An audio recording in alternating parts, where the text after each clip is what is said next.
अब बात करते हैं उन डॉक्टरों की जो विदेश से पढ़कर आए हैं लेकिन लाइसेंस नहीं मिला, इसलिए खाली घर पर बैठे हैं। अपने देश से हर साल करीब 15 से 20 हजार स्टूडेंट मेडिकल की पढ़ाई के लिए चीन, नेपाल, रूस, यूक्रेन, किर्गिस्तान और कजाकिस्तान जैसे देशों में जाते हैं। जब ये अपनी पढ़ाई पूरी करके वापस आते हैं तो इन्हें भारत में प्रैक्टिस के लिए एक टेस्ट देना होता है, जिसे फॉरेन मेडिकल ग्रेजुएट्स एग्जाम यानी कि FMGE कहते हैं।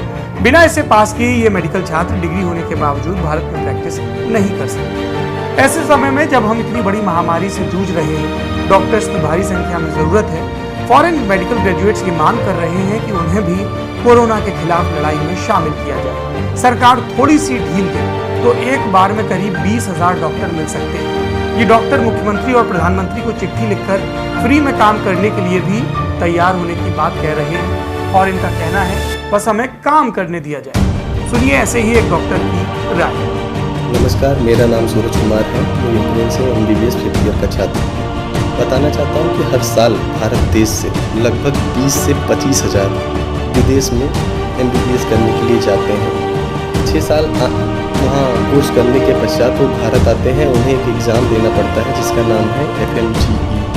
पहले FMGE देना पड़ता था, अब भारत सरकार ने एक NMC बिल ला के उसे हटा दिया है और उसका नाम बदल दिया है नेक्स्ट, जो कि भारत और विदेश के दोनों छात्रों को देना पड़ता है। बात यह है, मसला ये है कि वो बच्चे सिर्फ 7 से 15% ही पास कर पाते हैं, बाकी अनक्वालिफाइड हो जाते हैं। वो बच्चे वेट कर रहे हैं इस पैंडेमिक टाइम में, जो इतनी भयावह स्थिति है। भारत में लगभग 75% डॉक्टरों की कमी है।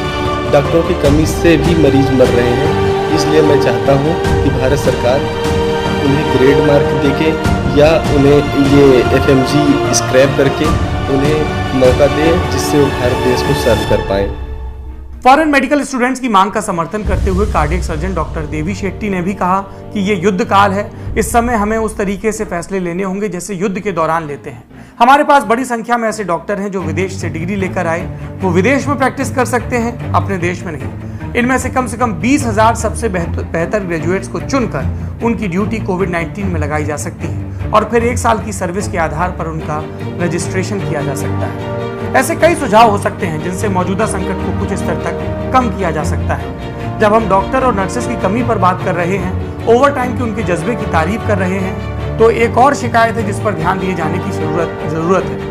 कई ऐसी शिकायतें आ रही हैं कि डॉक्टर्स मरीजों को ठीक से नहीं देख रहे। कहीं कहीं परिजनों का आरोप है कि डॉक्टर्स मृतकों के अंग निकाल रहे हैं। ऐसे आरोपों की पुष्टि का हमारे पास कोई आधार नहीं, लेकिन अस्पताल प्रशासन को परिजनों की ऐसी आशंका दूर करनी चाहिए और डॉक्टर्स को भी अपने प्रोफेशन पर कोई दाग नहीं लगने देना चाहिए। तो आज हमने आपको अपने शो में बताया कि किस तरह से नीट की तैयारी कर रहे डॉक्टर्स को जल्दी से ऑनलाइन एग्जाम करवा के और जो विदेश से पढ़कर आए हैं डॉक्टर्स, उनको सिस्टम में कोऑप्ट करके कोविड के खिलाफ हमारी लड़ाई को मजबूत किया जा सकता है। हम आगे भी डॉक्टरों के और नर्सेस के मोर्चे पर जो इश्यूज हैं उनके बारे में आपको लगातार बताते रहेंगे। आज के ललन टॉप शो में इतना ही। अपना और अपनों का ख्याल रखिए।